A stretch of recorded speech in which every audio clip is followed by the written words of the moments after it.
बरगढ़ को आसुची छत्तीसगढ़ राज्यर धान जिलार विभिन्न मिल को प्रतिदिन ट्रक जोगे एभली बेआईन धान आसुची। छत्तीसगढ़ बरगढ़ जिला को संयोग करथबा रास्ता रे प्रत्यह शह शह ट्रिप धान आसी मिल मान को जाउची। एपरिकी ट्रक मानकरे चून धान मध्य आसुची।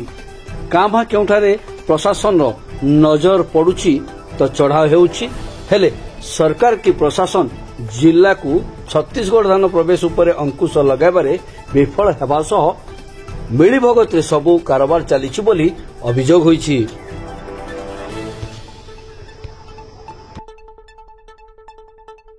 मिलीभगत आम आगु कहूँ आगुरी भी थिला, आज भी आम से सन्देह करूँ जदि प्रकृत रे शह शह ट्रिप धान आउछे।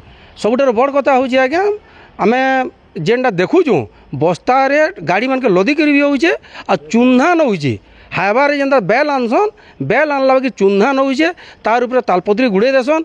रातिर 7 बजे रु सकाल 5 बजे भितरे धान गुड़िक होचे मिल के ढुकसी।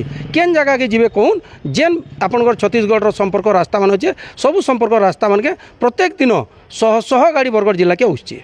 जदि प्रशासन तरफ गुटे जुड़े गाड़ी के पकड़ी करी तापने कहून जे छत्तीसगढ़ धान के अटके दूँ बोलकर बिल्कुल ग्रहण करा जाए ना पारे आ सेटा मिली भगत बोलकर आम विश्वास करूँ।